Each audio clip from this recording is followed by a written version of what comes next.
Hey guys, happy Wednesday. It's me, Keisha, and I'm here with this week's All Tea, All Shade, Love and Hip Hop Miami, Season 6, Episode 14 review.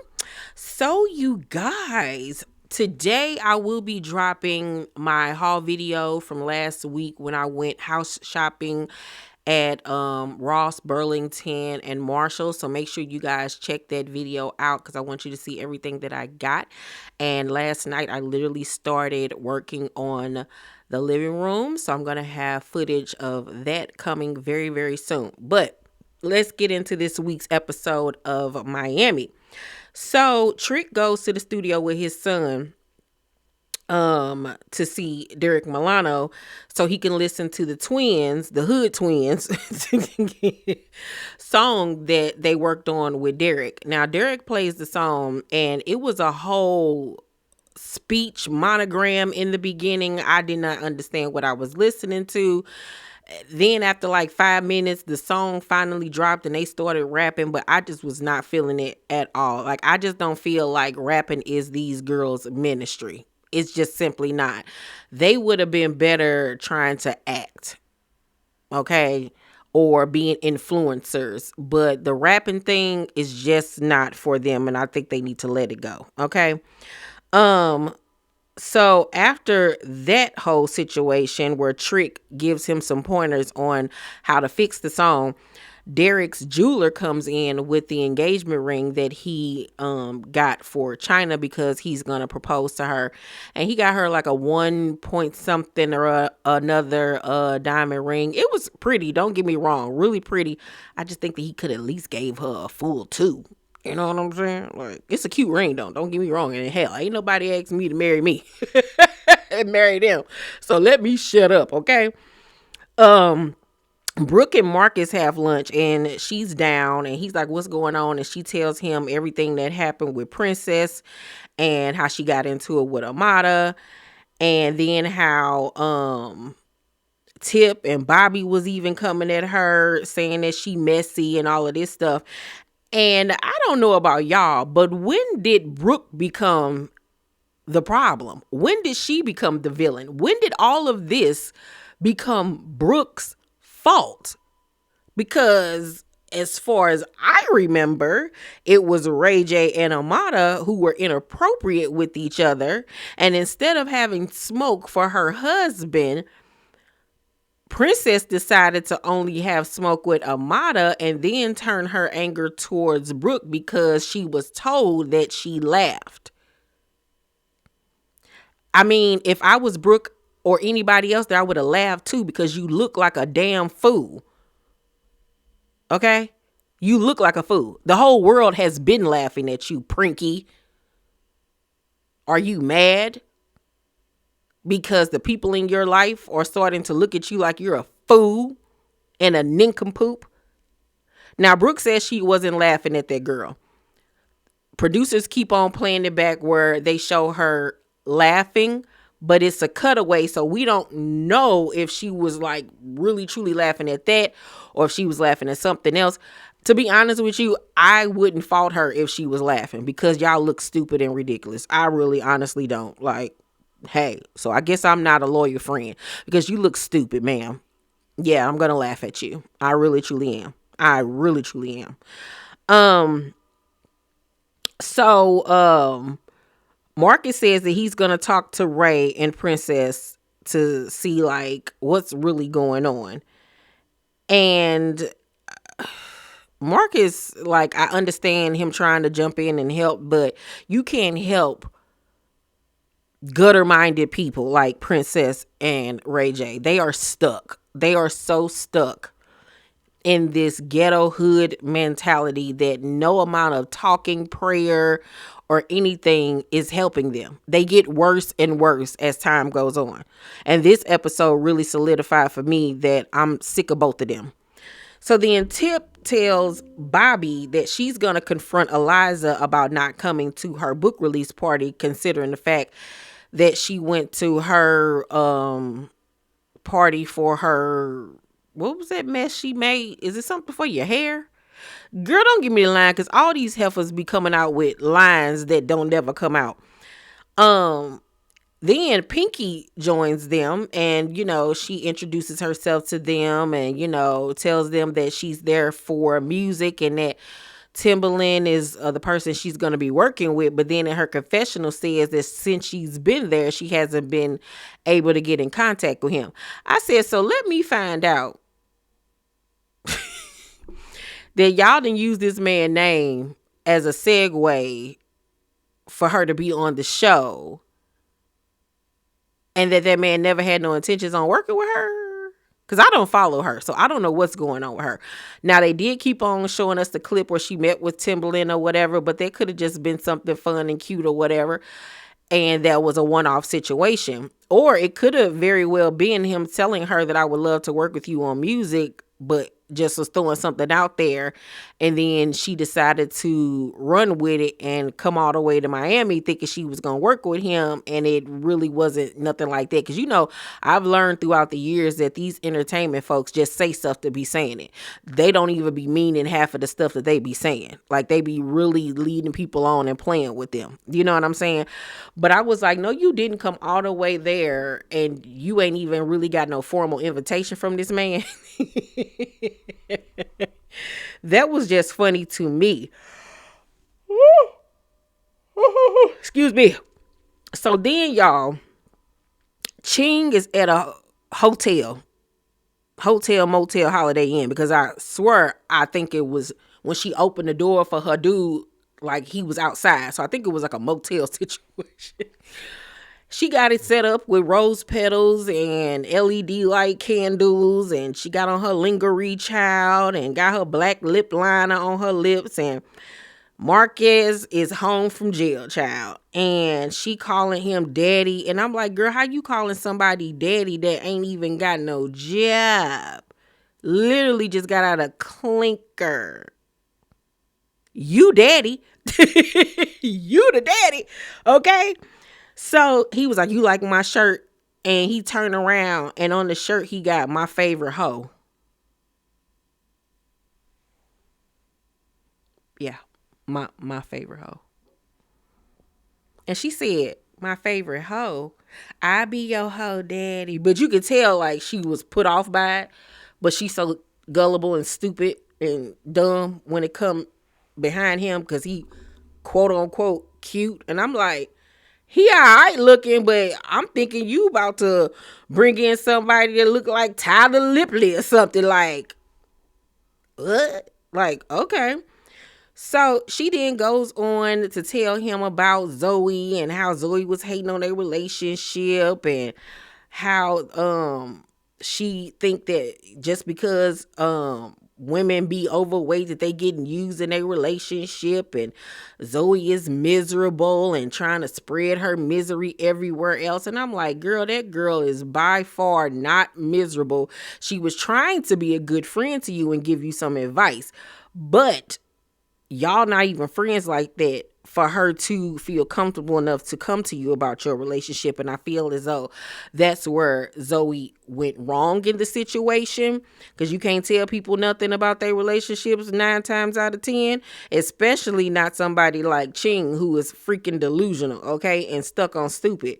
So as she's talking to him, I'm noticing that he just keep his hand like just nestled right here on her boob.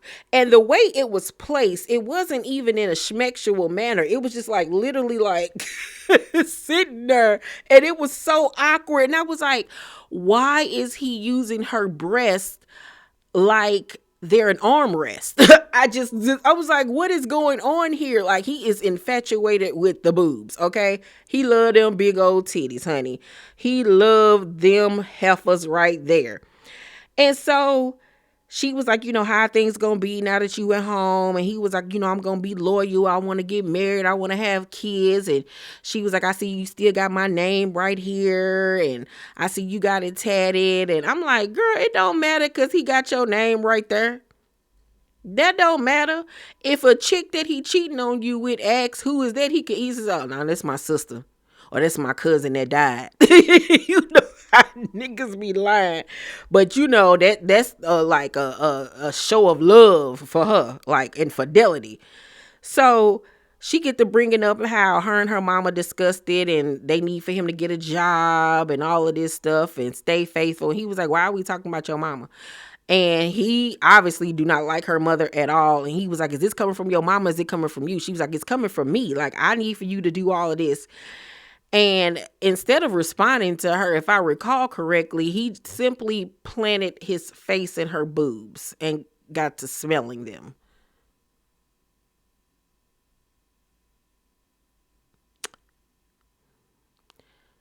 I'm like, nigga, you're going to suffocate. Because once he put his head in her boobs, like I could no longer see anything but the back of his head. Oh my word. It was so cringy. Just. It seemed like he might be one of them dudes just got a fat fetish or something like that. That's why he probably cheats on her because she's stupid and she provides from him. Or maybe he just got a titty fetish or something like that, because he was all about the boobs. All about the boobs. It's all about the boobs, baby. It was weird. It was weird. But it's obvious that he's like using her. Duh. So Amada checks on Eliza, who she has not heard from in a few days, and she is super worried about her. Eliza answers the door and she's all happy and smiling, and Amada's like, girl, what is going on with you? Like, I've been trying to get in contact, and she was like, I'm going through a lot. So Amada was like, girl, I also was trying to get you, caught up on what's been going on. So she tells her about the princess situation and how Eliza popped up wearing a shirt that say hide your man, hide your kids from Amada. And so they all, she was just like, girl, I tried to tell you or whatever. So then Eliza explains to her that she's having complications from her butt injections that she got years ago when she was a dancer by that scamming lady from Atlanta that ended up going to jail for putting that mess in these people's bodies. Now, she says she's already had 2 surgeries, but her doctors told her that she has to have a third, which she has been putting off. But the doctors told her, like, if you keep this up and you don't get this third surgery, it's a very high risk that this silicone will, go into your bloodstream and it will kill you. Same thing that happened with K. Michelle or whatever. And, she's just afraid because, at this point, Esther Lee is a lady of a certain age. And she was like, I'm scared to go under. Like, what if I don't wake up? And I totally understood where she was coming from with that. It's just so sad how many girls went and got their butt done and didn't even consider the things that they were putting into their body, because she was explaining how she got backaches, her legs be hurting. All of this stuff, the same stuff K. Michelle was talking about that she went through.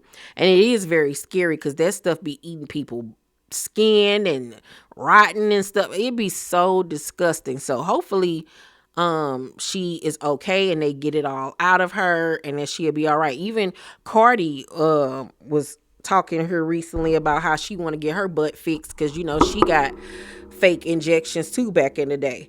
And especially when girls was getting their butt done in the mid 2000s before it became a thing to just go and get your fat taken out and getting it put in your butt. So many women were getting the silicone injections, or either silicone butt implants into their butt.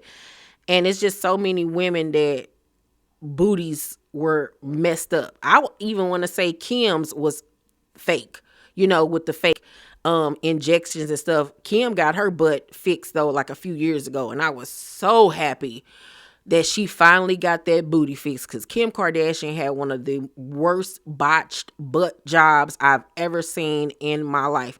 Now, I've seen Kim in real life in 2013 when she was pregnant with she was pregnant with North West, and this is when I did the MTV Movie Awards red carpet for Perez Hilton, and I saw Kim walk down the red carpet, and it looked even worse in person. Me and Kim the same height. I'm 5'2".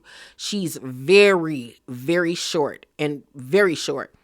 And to have all of that ass that didn't match her legs and being pregnant, so she bump in the front, two bumps in the back. Like it was crazy looking. Like her butt used to look terrible. So I was so happy when Kim got her butt done and got it refixed because she needed it so bad. So hopefully, like I said, old girl get it fixed and, be cleared health wise. And, she goes on to talk about how she wants to have kids and stuff one day, and that prompts Amada to say that she too wants to have more kids, and that she either she's gotten her eggs frozen or she's gonna get them frozen, and she really doesn't want to have different baby daddies. So she was considering asking Alan to do his thing in a cup so she can have another baby and they all have the same father. And I'm like, I don't know where this stupidity came from. Maybe it was the Kardashians, because they like to have the same baby daddy outside of Kourtney, because Kourtney is logical and don't give a damn. But they're so on, I don't want to have multiple baby daddies, or at least that's been the narrative about them, that they will continue to have kids with men that they know ain't ish, just so they can all have the same last name and I guess blood. But why would you willingly, knowingly have another child with somebody that you have not even been able to successfully co-parent with? He wasn't even there for you when you was pregnant the first time. He wasn't there for you after you had the kids. On top of the fact that he's married. What? Girl, I can't with Amada. I simply cannot.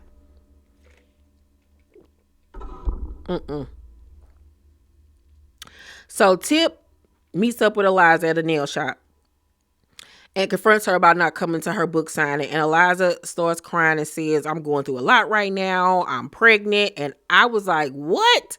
And Tip was like, by who? Who is it? And she was like, I don't feel comfortable telling you that because you know how you like to run your mouth. And she was like, is it a football player? Is it a rapper? Like, what's going on? She was like, I'm not telling you that. She was like, all I'm going to say is that the person, I don't think that he's ready for kids. And Tip says, so you trapped somebody else. And I was like, damn, Tip. Like, Jesus, like, tell us how you really feel. And of course, Eliza was taken aback by this, whether it's true or not about her. Like, Jesus Christ, Tip, like, are you happy about it? Congratulations. Like, dang. So Eliza was like, how you trap somebody who willingly ejaculates to you? And I was like, exactly. Like, she not putting the pow to these men heads and telling them to squirt off and shoot up the club or whatever. But Tip also says, but also trapping someone is telling them I need money not to have this baby. And there are women out there that will basically blackmail you. Like, I'll abort it if you give me 5 stacks, 10,000, 50,000, because what's 50,000 versus me having this baby and taking you to court for child support and getting 50,000 in a few months, a year, whatever. And so Eliza was basically like, that ain't it. That ain't what I'm on or whatever. And I mean, can I see Eliza doing that? To be honest with you, yes. So Tip did have a point. I feel like both of them had valid points. But Eliza basically goes on to tell Tip that, we're in a good space right now. We both said stuff about each other. And it went really weird because Tip was just coming at her in a way of, like, it's obvious you don't like her. You don't like Eliza. So I don't even know why you attempt to have any kind of relationship with her, because it's obvious you don't like her. It's obvious that you judge her. You don't like the way that she moves. You don't support her. So it was just like, why are you sitting up here in her face? It was weird to me, the way she was coming at the girl. Because it's like, if you friends with her, or you trying to be friends with her or maintain the friendship, this ain't the way to go about it. It was given, I hate you and I'm a hater to your face. So weird. So Amada meets up with Alan on the beach, child, wearing all white. He says that it's over with him and Flo and Gael. She's happy about that. And then Amada asks him to be her baby daddy, even though he's married, and called her black ass. Self-esteem has gone out the window and into the Mississippi River. you can't make this stuff up. He says that he wants to smash to do it like they did with having the twins. He doesn't want to do it in a cup. So he's willing to do it. They just have to consummate it the natural way, according to him. And she says that she does not want to do it the natural way with a married man. And I said, is this thing on? Amada, La Negra, you didn't have a problem doing that the first time y'all had kids knowing he was married? There was no problem then. No stipulation of a wife back then. Now you care? Oh, okay. So he said he gonna talk to his wife about it. And I was like, what the fuck is going on? So I'm like, or it's obvious that him and his wife aren't together. If they are, they obviously have an open relationship, or they must be separated but yet still married, because he said that he feel like his wife gonna have a attitude about this. And I was like, are they about to bring the wife onto here? Because if so, I cannot wait. I want to see how the wife look. I want to know how she feels about all of this. Please bring the wife on to the show. We need that immediately. So the twins have their single release party. They get up on stage to perform. They do about a smidge better than what they did the last time they performed. Still no coordination. They just standing there doing like this. And then the music is scratched and out comes Pinky Doll looking like a fake ass Madonna, like a virgin at the MTV Music Awards back in the 80s. And I'm thinking she gonna at least interrupt them and come out with a song of hers, but no, she just talking on the mic. Thompson, hey y'all, I'm Pinky Doll. Trick is like, what kind of mess is this? Like, huh? Because he was supporting her. So the whole thing was just a mess. And then at the end of the episode, Ray J and Princess meet up with Marquez at a restaurant in a private room. And Ray tells Marcus that when they all last met up, that he didn't help the situation at all and that he let Brooke come at him crazy. And I don't feel like Brooke came at him crazy. I feel like she was straightforward and asked the questions that we all want to know. Marcus was like, me and Brooke are an example of a healthy couple. And Ray J says, y'all pretenders. And Princess agrees with that. Now, have we seen them have issues in the past? Yes. Have we heard anything crazy about Marcus and Brooke since then? And since did they get married? I think they did get married. Since they got married and since they had their daughter and everything, we have not heard anything negative about them people. And Marcus goes on to say how, my wife is a great wife and a great mother. And if you paid attention to the face that Princess was wearing when he said that, there was sadness in her eyes and a little twinge of jealousy. Like, I wish my husband would talk about me in such a loving manner. And like, she's envious of that. So then Princess, like I said, agreed with what Ray J said about their relationship and says that Brooke needs her ass whooped. And I was like, no more than you do. Okay? So then Princess says, as of right now, she's not my friend because she walked into the party with Amada. And Marcus says, so because she's cool with you and she's cool with Amada, she has to pick a side? And Princess yet says, yes, it's called loyalty. No, it's not called loyalty. It's called being in the middle of two friends and, of course, choosing not to take sides. You can feel like a person is wrong and tell them that they're 1000% wrong, but that doesn't mean I got to stop being your friend because of it. Now, depending on what the situation is, you know what I'm saying? But in this case, I don't think that she should have had to choose between the two because it had nothing to do with her. The only thing that had to do with Brooke is Brooke allegedly laughing at the situation. And at that point, Princess didn't even know for sure if that's what happened. So the fact that you was going in so hard on Brooke and everything made me feel like you really been not liking her, and that you are envious of where she's at in her life, because it doesn't make sense. It really, truly, honestly doesn't. So, Ray J says that Brooke and Marcus that day were disgraceful and distasteful. And I was like, no, you ain't calling nobody disgraceful and distasteful. Have you met you, sir? Have you looked in the mirror? So then he get to throwing fries and stuff. And he says that he'll throw some at Marcus if he say something again. And of course, Marcus didn't back down. So he was like, say something. And so here go Ray J throwing fries at this grown man. Of course, Marcus tried to get up and run after him, but security blocked him. So they calm everything down and they go outside, and Princess is telling Ray J, let's just get the kids and go to the beach and have a good beach day. And I'm looking at her like, you so pretty. You are a gorgeous, gorgeous woman, but you are dumb AF. How you sitting up here talking about let's go to the beach with the kids to somebody who literally has disrespected you to the utmost extent, cheated on you with other women, prostitutes, so you claim, okay, has disrespected you publicly 50 million times, called you out your name, you know, coaching your kids on what to say if the police comes.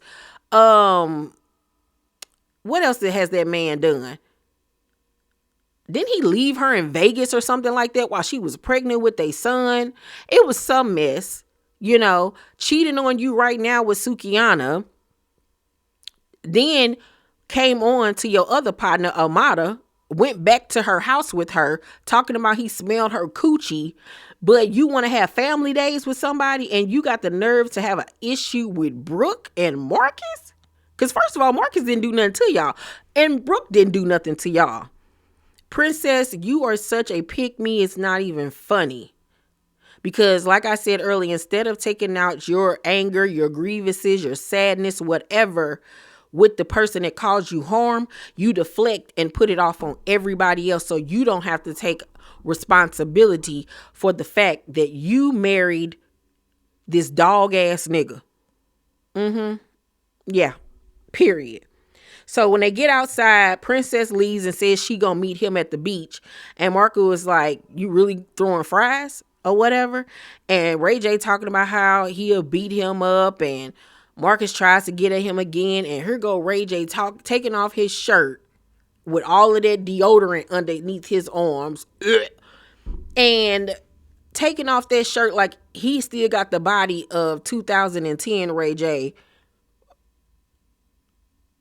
when he's sitting up here looking like Drewski by the stomach. I was like, please put your shirt back on, sir, because you are out of shape, okay? You better lay low. He looked hot as I don't know what, and not in a good way. He had man titties, a beer belly, and everything. When the security was holding him up, all you saw was all his stomach fat push up towards his chest in one big old roll. It was like a hoagie.